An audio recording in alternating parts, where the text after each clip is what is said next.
आमदीद कहते हैं हम न्यूज़ कैफे में। मैं हूं फहीम अब्बास, मेरे साथ हैं ज़ारा रज़ा। प्रोग्राम के दूसरे हिस्से में हम दाखिल हो गए हैं जहां पे हम एक अलग मौजू पर बात करेंगे। और मौजू क्या है? मौजू है मौजूदा सियासी सूरत हाल। आप देख सकते हैं कि इस वक्त जो सियासत में गर्मा गर्मी नज़र आ रही है, ये वैसे तो हमारी सियासत में हमेशा ही गर्मा गर्मी रहती है ज़ारा, मगर इस वक्त जो सूरत हाल है इसकी मिसालें कम ही मिलती हैं। अलग अलग किस्म के बयानात आ रहे हैं और हर एक का एक अलग नज़रिया है, ज़ाविया है सोचने का, और जितने भी तबसरे हैं, जितने भी तज्ज़िये हैं, वो भी इस वक्त बड़े मुख्तलिफ आ रहे हैं। तो आज इसी तरह की एक राय हम अपने प्रोग्राम में शामिल करेंगे। हम चाहेंगे कि आप दोस्त भी बज़रिया कॉल हमारे साथ जो है प्रोग्राम का हिस्सा बने और अपने सवालात और अपने ख्यालात जो है प्रोग्राम में पेश करें। तो मेरे साथ स्टूडियो में आज मौजूद हैं अमानुल्लाह खान पराचा साहब, जो कि पाकिस्तान मुस्लिम अलायंस से ताल्लुक़ रखते हैं। हम आपको खुशामदीद कहते हैं। अस्सलाम वालेकुम जी, कैसे हैं आप? बहुत शुक्रिया जनाब, आप बहुत दोनों का बहुत शुक्रिया सर। बहुत शुक्रिया सर, आपने हमें वक्त दिया। सर, हमने देखा कि वज़ीर आज़म इमरान खान साहब ने जो है वो एतमाद का वोट ले लिया। सर, अब आपको क्या लगता है कि पीटीआई की अगर हुकूमत की बात की जाए तो क्या वो अपनी आइनी मुद्दत पूरी करेगी या किस तरह से आप देख रहे हैं इसको? बिस्मिल्लाहिर्रहमानिर्रहीम। देखिए, जहाँ तक आइनी मुद्दत की बात है तो हर सियासी जमहूरी जमात का हक होता है कि वो आइनी मुद्दत पूरी करे। सॉरी, लेकिन इस वक्त सूरत हाल बिल्कुल ही डिफरेंट है और आइनी मुद्दत तो नहीं लगता कि पूरी कर सके, क्योंकि अब जो है सर मुझे लगता है आपके ख्याल के मुताबिक तो ये हुकूमत 2.5 साल भी पूरा ना कर पाती। देखिए, आइनी मुद्दत पूरी करना तो उसको 5 साल का हक है। लेकिन जिस तरीके से ये मुल्क पिछले 2.5-3 साल से माशी और सियासी बहरानों का शिकार होता चला जा रहा है, और किसने कहा था कि आप जो है वो एतमाद का वोट हासिल करें, और एतमाद का वोट हासिल करने के लिए भी एक तरीक़ाकार है आइन के अंदर के सदर जो है वो एडवाइस करता है कि वज़ीर आज़म अपना एतमाद खो चुके हैं और वो जो है वो असम्बली से एतमाद का वोट हासिल करें। ऐसी जल्दी में अफरा तफरी के अंदर ज़रूरत नहीं थी, लेकिन जब कर दिया, चलो ठीक है, हो गया, एतमाद का वोट ले लिया, तो उस पर भी बहुत सारे कंट्रोवर्शल स्टेटमेंट्स आ रहे हैं। मौसम दावड़ साहब वहाँ मौजूद थे, वो कहते हैं कितने नहीं थे, 178 नहीं थे, 171 मेंबर्स ही नहीं थे जितने वोट्स हैं। ये एक कैओस क्रिएट हो गया, बहुत मामला ख़राब है। ये हुकूमत जो है, कोई भी हुकूमत हो, जो ताकतवर जमहूरी हुकूमतें होती हैं, ये जहाँ पर भी सेहतमंद जमहूरियत होती है, वहाँ पर अपोजिशन और हुकूमत मिल कर मुल्क को आगे लेके जाती है। डे वन से इस हुकूमत का ये थोड़ा इम्तियाज़ रहा है, या नफ़रत, इंतकाम और ज़िद की सियासत चल रही है। अगर इसको बिल्कुल रिवर्स कर लेते तो शायद ये मुल्क इतना। अच्छा अमान भाई देखें, सर पीटीएम ने मुल्क को तबाह किया है, छोड़ेंगे नहीं, ये कह रहे हैं शिबली फराज साहब, ठीक है, हुकूमत की तरफ से ये स्टेटमेंट आ रही है। और मरीम नवाज साहब कह रही हैं कि 2 के जवाब में 10 थप्पड़ मारेंगे। जब हमारे लीडरान इस तरह की गुफ्तगू कर रहे हैं और हमें लग रहा है कि जनाब अवाम का जो है ना भला होने वाला है, या ये करेंगे या ये करेंगे, क्या इस तरह के सियासी माहौल के अंदर कभी कोई अवाम का फायदा हुआ है? कौमों ने तरक्की की है? देखिए, बात यह है कि ये जो गाली गलोच की सियासत है ना, इससे इज्तनाब करना चाहिए। ये पिछले 2.5-3 साल में आपने इलेक्ट्रॉनिक मीडिया पे, सोशल मीडिया पे, प्रिंट मीडिया पे जो गालम गलोच का सिलसिला शुरू हुआ, कभी दुनिया की हिस्ट्री में ऐसी कभी भी आपने जमहूरियत या सियासत नहीं दिखी। और यही हुआ कि जब पार्लियामेंट के बाहर पीडीएम वाले या नून लीग वाले को प्रेस कॉन्फ्रेंस कर रहे थे, तो उस दौरान में पीटीआई के लोगों ने वहाँ पे जो गुंडागर्दी की या जूते बरसाए या थप्पड़ मारे, तो ये सूरत हाल कभी नहीं हुई। पार्लियामेंट के अरकान पार्लियामेंट हो या पाकिस्तान के अवाम हो, उनको कोई भी हो, उनको एक राय हक है, वो बात कर सकते हैं। लेकिन उसका मतलब ये नहीं है कि अगर मैं एक आपसे सियासी इख्तलाफ रखता हूँ तो मुझे आप थप्पड़े मारना शुरू कर दें, या मेरे मुंह पे स्याही फेंक दें, या मुझे गालम गलोच करना शुरू कर दें। तो ये सिलसिला अब शुरू हुआ। मगर पब्लिक से ऐसी मिसालें हमेशा से आती रही हैं, हम इनको बिल्कुल मजम्मत करते हैं, ऐसा नहीं होना चाहिए। हम हमारा शुमार उन कौमों में नहीं है, मगर दुनिया भर में हमने ऐसी मिसालें देखी हैं कि बड़े बड़े लीडर्स, उनके ऊपर जूते बरसाए गए, उनके ऊपर कचरे फेंके गए, और ऐसी मिसालें आपको मिलती हैं। बिल्कुल सही है आप जो कह रहे हैं, कैसी, लेकिन जब एक पीक होता है ना, यहाँ पे और क्या होगी हमारे यहाँ जो चल रहा है, गुत्थम गुत्था हो रहे हैं पार्लियामेंट के अंदर और जो चल रहा है, मतलब आप देखें ना, آپ ایک عزت کا ایک سسٹم ہوتا ہے. آپ گالم گلوچ کر رہے ہیں یا آپ مار پیٹ کر رہے ہیں یا آپ نعرے بازی کر رہے ہیں یا آپ اس حد تک گر رہے ہیں کہ آپ کو یہ نہیں خیال کہ اس پارلیمنٹ میں مائیں بہنیں بیٹیاں بھی بیٹھی ہوئی ہیں. یہ اس پارلیمنٹ کو براہ راست بھی اجلاسوں کو دکھایا جا رہا ہے. تو تمام جو اخلاقیات ہے وہ اس کو آپ نے حد پار ہو چکی ہے. بالائے طاق رکھ کے اور آپ نے جو کچھ کیا ہے. اب یہ بحران چاہے پی ڈی ایم نے پیدا کیا چاہے حکومت نے پیدا کیا, دونوں کو دونوں یہ وہی لوگ ہیں جو 1% وہ موروثی لوگ ہیں جو پچھلے 73 سال سے اس ملک کے 99% لوگوں کا خون نچوڑ کے رکھ دیا ہے. کون سی ترقی کرائی ہے؟ آپ خود کہہ رہے کہ کون سی ترقی کرائی ہے انہوں نے اس ملک کے لیے؟ کون سا کام, کون سا ایسا بل دیا ہو جس میں عوام کے لیے کوئی بہتری آئی ہو؟ کیا میں عوام کو آج کوئی تعلق نہیں ہے کہ وہ آپ کے خیالات کی سر ہم قدر کرتے ہیں. یہیں سے دوبارہ شروع کرنے کی کوشش کریں گے. ایک چھوٹا سا وقفہ آ گیا, وقفے کے بعد آپ سے دوبارہ ملاقات ہو رہی. دوستوں کہیں مت جائیے, اب تک دیکھتے رہیے نیوز کیفے, دیکھتے رہیے.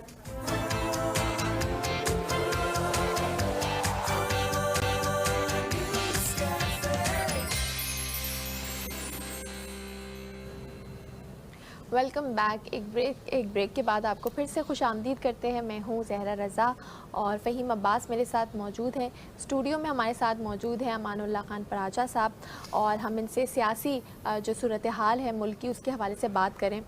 سر, چیئرمین سینٹ کے جو انتخاب ہونے والا ہے اس کے لیے ایک بار پھر کوششیں شروع کر دی ہیں, چاہے وہ حکومت ہو یا پھر اپوزیشن ہو, دونوں ہی اپنے اپنے اتحادیوں سے رابطے میں.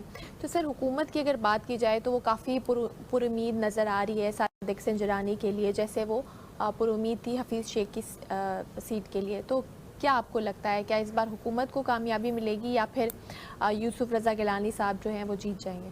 دیکھیں کہ ادبی اعتبار سے دیکھا جائے تو حکومت کے پاس جو ہے وہ 47 نمبر ہیں اور پی ڈی ایم اور ان کی اتحادی جماعتوں کے جو ہیں وہ تقریباً 53 ہیں. اور ایک اسحاق ڈار صاحب نے چونکہ اوتھ ہی نہیں لیا تھا کیونکہ سینٹ میں اس کے لیے ممبر کے لیے ٹائم لیمٹ مقرر نہیں ہے, چاہے وہ اوتھ لے یا نہ لے. اس طرح 52 ان کے پاس ہے. ادبی اعتبار سے تو پی ڈی ایم کا جو بھی کینڈیڈیٹ ہوگا وہ جیتے گا. لیکن آپ نے دیکھ لیا کہ پچھلی مرتبہ جب سینٹ کے سنجرانی صاحب کے انتخابات ہوئے تو 14 پی ڈی ایم کے لوگ زیادہ تھے, اور جب ہاتھ اٹھا کر دیا گیا تو 14 ووٹ زیادہ تھے. لیکن اس کے بعد جب وہ خفیہ رائے شماری ہوئی تو پی ڈی ایم کا امیدوار ہار گیا, بزمجو صاحب جو تھے وہ ہار گئے. اسی طرح اگر اب کوئی خفیہ ہاتھ نے کام نہ دکھا دیا تو پھر پی ڈی ایم کا امیدوار ہی جیتے گا. تو اگر پی ڈی ایم نے جو ابھی سلسلہ جاری رکھا ہے تو یہ رکنے والا نہیں ہے. سر, کون سا سلسلہ؟ بندے خریدنے والا, یہ والا جو الزام لگایا جا رہا ہے. ایون وزیر اعظم صاحب نے بھی اپنی تقریر میں باقاعدہ احتجاج کیا ہے اس حوالے سے, اس نظام کے بارے میں کہ یہ کس مطلب کیا ہے یہ کہ جہاں اوپنلی پیسے دے کے سیٹیں خریدی جا رہی ہیں. نہیں تو ایسا, ہم اس نظام کے اوپر بات کرتے ہیں کہ کیا واقعی ایسا ہے ہمارے ہاں سینیٹر کی سیٹ بکتی ہے؟ سینٹ ہو, اسمبلیوں کی سیٹیں جتنی بھی ہیں وہ بھی بکتی ہیں, وہ بھی بکتی چلی آ رہی ہیں. ایسا نہیں ہے کہ نہیں. تو اس نظام کو ختم کرنا اور اس کا ختم ہونا کتنا ضروری ہے؟ دیکھیں, اس کو ختم کرنے کے لیے پارلیمنٹ میں باقاعدہ کوئی قانون سازی ہوتی ہے. انہی لوگوں کے سامنے جو بے خرید کے آئے ہوئے سیٹیں, جو قانون سازی کی نہیں ہے حکومت نے, اور جو لوگ اس کا مطالبہ کر رہے ہیں انہوں نے سنجرانی صاحب کو کیسے جتوایا. اندھا بھی دیکھ رہا تھا کہ 14 ووٹ اپوزیشن کے زیادہ تھے. ہاتھ اٹھا کے پارلیمنٹ سینٹ کے اجلاس کے اندر 64 ووٹ تھے, اور جب خفیہ رائے شماری ہوئی 14 ووٹ اڑ گئے. تو یہ چاہے ووٹ بکا ہے یا پریشر ہوا, بہرحال جو ان کی اپنی رائے تھی وہ تو نہیں دیا. جو بھی نظام کی بات کر رہے ہیں, خفیہ رائے شماری کے اگینسٹ ہی تو تھے. حکومت کو لوگوں نے ووٹ دیا تھا نظام کی تبدیلی کے لیے. ٹھیک ہے, نظام کی تبدیلی کوئی نہیں کی گئی, کیونکہ نظام کی تبدیلی سے مراد یہ ہے کہ عوام کو پورے اختیارات مل جائیں گے. لیکن یہ جو میں نے آپ کو عرض کیا تھا وقفے میں جانے سے پہلے کہ 1% دو لوگ ہیں جو حکمرانی کرتے چلے آ رہے ہیں 73 سال سے, یہ سوٹ نہیں کرتا ان کو کہ عام آدمی اور متوسط آدمی کو جو ہے وہ اختیارات دیے جائیں اور وہ حکومت میں آ جائے. جب تک, اور اب یہ وقت آ گیا ہے کہ عام آدمی کو اٹھنا پڑے گا, اس کو خود انتخاب لڑنا پڑے گا, ان ظالموں کے سامنے کھڑا رہنا پڑے گا. کیا اس وقت صورتحال ہے پورے سر ملک میں؟ عام آدمی کو یہ جو خاص لوگ ہیں یہ اندر جو خرید و آنے کے- فروخت یہ سر سیٹوں کی کیسے- خرید و فروخت سے آئے ہوئے ہیں، کیا یہ عام آدمی کو کام کرنے دیں گے، جگہ بنانے دیں گے، یا اس کو وہ نہیں بنانے دیں گے. نہیں بنانے دیں گے نا؟ بالکل آپ میں ایک بات سے اتفاق کرتا ہوں. پیسہ، دولت، زور سب اس اشرفیہ کے پاس ہے.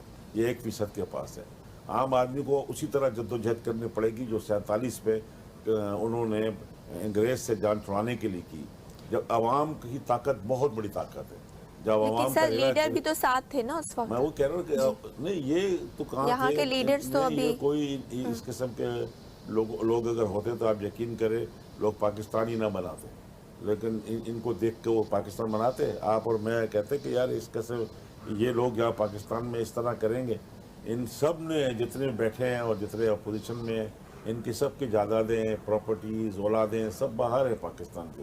ان کا اسٹیک پاکستان کے ساتھ ہے ہی نہیں. مگر سر وہ سارے جھوٹ کچھ سامنے ہیں، میڈیا کے سامنے ہیں، عوام خود جانتی ہے، کچھ کو عدالتوں نے ثابت کیے ہوئے ہیں، یا اگر سب کچھ ہمیں پتہ ہے عوام کو. آپ اگر کسی ایک شخصیت کا ذکر کرتے ہیں، ہم کہتے ہیں ہاں ہمیں پتہ ہے وہ جھوٹ بول رہا ہے، ہاں ہمیں پتہ ہے انہوں نے پیسے کھائے ہیں، لگائے بھی تو ہیں. اچھا اس قسم کا مائنڈ سیٹ جو ہے وہ جب تک ہوگا ہم کیسے ان لوگوں کو گریبان سے پکڑ کے باہر پھینکیں گے اس نظام سے؟ بھائی آپ نے صحیح کہا کہ لگائے ہیں پیسے، یعنی وہ پیسہ کروڑوں لگا کے اربوں کمانے آتے ہیں. ان کا یہ پیشہ ہے، یہ ان کا بزنس ہے. وہ اس خدمت کرنے کے لیے نہیں آتے. ان کے دماغ میں ہے ہی نہیں خدمت کرنا. وہ صرف اور صرف کروڑوں لگا کے اربوں کمانا ان کا ایک سسٹم چل رہا ہے، وہ چلتا چلا آ رہا ہے. اور دیکھیں آپ کیا کتنی تکلیف ہے عوام کو. مہنگائی، بے روزگاری، لا اینڈ آرڈر سچویشن ملک میں خراب، ہر قسم کی بربادی اچھا عوام سر، کو. شیخ رشید صاحب نے ہفتے کے روز قومی اسمبلی میں عمران خان صاحب سے درخواست کی کہ وہ عوام کے جو مسائل ہیں ان کو حل کریں، عوام کو ریلیف دیں. تو اس حوالے سے ہم بات کریں گے، لیکن ایک وقت ہو گیا بریک کا، کہیں مت جائے گا، دیکھتے رہیے نیوز کے.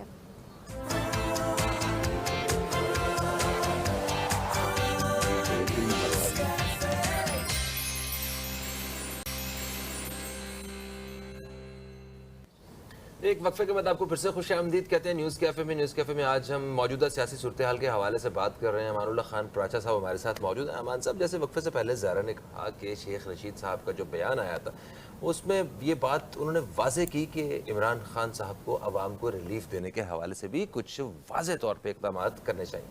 آپ اس سارے منظر کو کیسے دیکھتے ہیں اور کیا سمجھتے ہیں کہ وزیر اعظم صاحب اپنے سارے مسائل میں اپنے آپ کو اس طرح وہ جکڑے ہوئے ہیں، انہی حالات میں رہتے ہوئے عوام کو کیسے ریلیف دے سکتے ہیں؟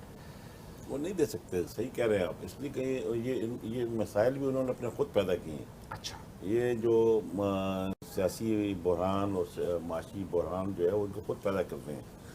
اور جس طرح کی پالیسیاں حفیظ شیخ صاحب نے بنائیں، پورے پاکستان کو انہوں نے بری طرح تباہ و برباد کر دیا.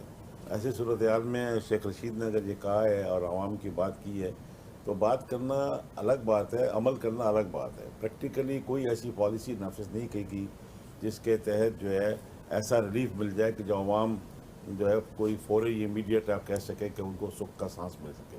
یہ خالی یہی دیکھ لیں کہ پیٹرول میں تقریباً 47 روپے سے لے کے 51 روپے پر لیٹر حکومت ٹیکس لیتی ہے. اگر بین الاقوامی سطح پر پیٹرول بڑھتا ہی ہے $1، $2، $3 پر بیرل بڑھتا ہے تو حکومت چاہیے کہ بجائے وہ وہاں پہ بڑھانے کے اس کو چاہیے کہ اپنے ٹیکس پہ کٹوتی کرے. کیونکہ یہ جو ہمارے پیسے سے ٹیکس جو ان کو ملتا، حکومت اور حکمران اپنی شاہ خرچیوں میں لگے ہوئے ہیں. اپنی انہوں نے ان کو پروٹوکول دیکھے، ان کا چاہنا جو طرز حکومت زندگی جس طریقے سے وہ گزار رہے ہیں، شاید ہی پاکستان کا عام آدمی جانتا ہو کہ کس طریقے سے وہ مگر عام آدار میں ہے ہی نہیں نا. وہ بڑے بڑے امیر لوگ ہیں جن کا اس سے آنے سے پہلے بھی یہی طرز زندگی تھا. اگر آپ آج کہیں کہ جناب بھٹو صاحب اس دور میں منرل واٹر پیا کرتے تھے جب اس کا پاکستان میں کانسیپٹ بھی نہیں تھا، تو وہ ویسے بھی امیر آدمی تھے. یا قائد اعظم صاحب کے بارے میں بات کی جائے کہ وہ مہنگے ترین کپڑے پہنا کرتے تھے، ان کے پاس وہ جس گاڑی میں سفر کرتے تھے، جہاں پڑھتے تھے وہ، تو ایک عام آدمی تو تب بھی افورڈ نہیں کر پاتا. دیکھیں جب آپ لیڈرشپ لیتے ہیں نا، اگر آپ مدینہ کی ریاست کی باتیں بھی تو جی بالکل کر رہے ہیں. صحیح ہے. مدینہ کی ریاست میں تو نبی اکرم صلی اللہ علیہ وسلم آپ کے سامنے पूरी दुनिया के लिए मिसाल थे। आप कैसे रहते थे, अगर वो चाहते, अल्लाह पाक चाहते तो उनको दुनिया के हर चीज़ उनको मिल जाती है, लेकिन उन्होंने किस तरीके से उनके घर को आपने देखा, उनकी बेटी के घर को देखा आपने, उन्होंने जिस तरह से अपनी बेटी की शादी की वो सिस्टम देखा। जब आप मदीने की रियासत की बात करते हैं तो खुद भी पहले अपने जिस्म पर 6 फुट के बदन पर वही निज़ाम लागू कीजिए। जब आप 400, 500, 300 के नाम के घरों में रहते हैं और आवाम की बात करते हैं तो बात सर, वज़ीर आज़म इमरान खान साहब ने एक कोशिश की ना सर, एक कोशिश की, और उन्होंने तो जायदादें नहीं बनानी जैसे बाकी जो पुराने हुक्मरान हैं। पुराने नए सब बनाने में लगे हुए हैं, सुबह से लेकर शाम तक 72-73 साल से ये पाकिस्तान को लूटने में लगे हुए हैं। कोई आप ये नहीं कह सकते कि कोई पाकिस्तान पे रहम खा रहा है, पाकिस्तान के 22 करोड़ अवाम पे रहम खा रहा है। ये अवाम रुल गई है, तबाह हो गई है। सवाल फिर घूम के वहीं आ गया कि इस निजाम को कैसे सेट किया जाए। ये ना बस ये बड़ी बात है, क्या करें ये न करें कि चेहरे बदलना नहीं। अच्छा, तो लोगों को खुद देखना है कि ये आदमी कल तक ये गौहर अयूब को देख लिए कि ऊपर बैठा था वहाँ मुस्लिम नून में, फिर वो आ गया जनाब काफ में, फिर वो आ गया PTI में, मगर बात फिर वो कर रहा है सिस्टम की, निज़ाम की। भाई निज़ाम चेहरा बदल दिया है। निज़ाम बदलने के लिए आपको रेवोल्यूशनरी इक़दाम करने होते हैं। निज़ाम बदलने के लिए आपको अपने आप को भी वैसे ही बनाना पड़ता है। आपकी सोच तो फ्यूडल है, आपका तरीक़ाकार से फ्यूडल है। आप बात करते हैं ग्रास रूट पे आके आवाम की, वो पॉसिबल नहीं है, नेक्स्ट टू इम्पॉसिबल है। वही उसी वक्त पॉसिबल हो सकता है जो अवामी स्टाइल के लीडरशिप ऊपर आए, अवामी लोग ऊपर आए, आम आदमी ऊपर आए। ये लोग जो है उनको, जो आप खुद कह रहे हैं कि जो पाकिस्तान बनने के बाद ये जो टोला आया है, ये वही उन्हीं की नस्लें आगे चलती आ रही हैं। अगर आपने अभी वक्फे से पहले ये कहा कि आम आदमी को ये लोग नहीं आने देंगे, ठीक है, तो मतलब इसका मतलब है कि आम आदमी तो ये उम्मीद ना रखे। देखिए, मैं एक आम आदमी हूँ, मैं ये सोच सकता हूँ कि क्या मेरा बच्चा कल को जो है किसी ईवान में बैठ के नुमाइंदगी करेगा, या मतलब कोई भी एक दर्जी है, कोई अगर मैकेनिक है कोई, उसका बच्चा भी जो है वो सियासत में आ सकता है। क्या ऐसा सोच सकते हैं? बिल्कुल, ये सोच पैदा करनी होगी। ये मुल्क इन 22 करोड़ लोगों का है, आम आदमियों का मुल्क है। इसको लेने के लिए आपको ये सोच पैदा करनी होगी। आपने निकलना है मैदान में। अगर आप नहीं निकले तो ये मुल्क हमारे हाथ से आधा तोड़ा गया। ये तो टूटा सन 71 में, इसी सोच की वजह से टूटा। सही है सर, इस पे सर मजीद बात करते हैं। एक वक्फा है दोस्तों, वक्फे के बाद आपकी खिदमत में हाजिर होंगे। कहीं मत जाइए, अब तक देखते रहिए न्यूज़ कैफे, देखते रहिए।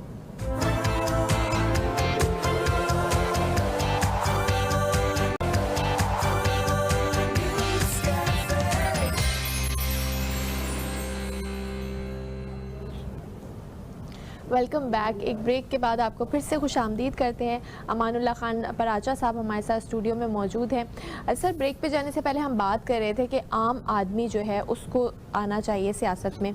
तो यहाँ पर तो हम देखते हैं कि मौरूसी सियासत है, बाप, फिर उसका बेटा, फिर उसकी फैमिली, आगे सिलसिला चलता जा रहा है। तो एक आम आदमी किस तरह से आए, क्या आप सजेस्ट करते हैं? ये भी फहीम साहब फरमा रहे थे ना कि निज़ाम की तब्दीली होना चाहिए। चेहरों की तब्दीली से जो ना मुल्क के अंदर कभी भी चेंज नहीं आएगा, और इसके लिए ज़रूरी है कि जो रेवोल्यूशन है आम आदमी को करके दिखाना होगा। आम आदमी को निकलना पड़ेगा। तो उसको अगर इस मुल्क को बचाना है, अपने बच्चों को, मुस्तकबिल को बचाना है और आगे पाकिस्तान को लेकर जाना है, तो ये समझ लीजिए कि जब तक ये तब्दीली, जो निज़ाम की तब्दीली की हम बात कर रहे हैं, और उनको पता है, लोगों को पता है कि ये मौरूसी सियासतदान है, एक पार्टी से दूसरी पार्टी और दूसरी से तीसरी में चले जाते हैं, क्या इनको नहीं पता? मगर फिर भी निजाम शुरू हो तो चुका है ना तब्दीली का। आप देखेंगे इमरान खान जो है, इनका मौरूसी सियासत से कोई ताल्लुक नहीं है, और इनकी पार्टी में बहुत सारे ऐसे लोग मौजूद हैं। हम जानते हैं कराची में कितने लोग ऐसे उम्मीद जिनके पास हैं जिनका कोई ताल्लुक नहीं था सियासत से। बात ये है कि मैं भी इस पार्टी का हिस्सा था। तब्दीलियाँ जब हमने देखी कि नहीं ला सकते, ऐसे बातें हैं, तो लोग छोड़ते चले गए। इस जमात के अंदर भी वो तमाम वही मौरूसी लोग हैं जो पिछली दूसरे दौरे में मौजूद थे। ऐसे लोगों की मौजूदगी में जहाँ पे उनका इंटरेस्ट क्लैश करता हो, कभी भी आवाम को हुकूमत नहीं देंगे। बिल्कुल सही। आवाम थैंक को यू सो हुकूमत मच देने सर। के लिए जरूरी है बहुत कि आम शुक्रिया आदमी सर। को निकलना पड़ेगा। Thank you so much sir, आप तशरीफ लाए, कम वक्त में जितनी बात हो सकी आपने वक्त निकाला, उसका शुक्रिया अदा करते हैं। दोस्तों, मौजूदा सियासी सूरत हाल के हवाले से हमने ज़रा बातचीत की है अमानुल्लाह खान साहब से। यकीनन आप भी इनकी बातों से इत्तफाक करते होंगे, कुछ इख्तलाफ भी करते होंगे। जो भी है अपनी राय फेसबुक पेज पे हमारे ज़रूर दीजिएगा, www.facebook.com/newscafe ये हमारा पता है। फहीम अब्बास को, ज़ारा रज़ा को, न्यूज़ कैफे टीम को दें इजाज़त। आपसे इंशाल्लाह कल फिर मुलाकात होगी। कल तक के लिए खुदा हाफिज़। पाकिस्तान जिंदाबाद।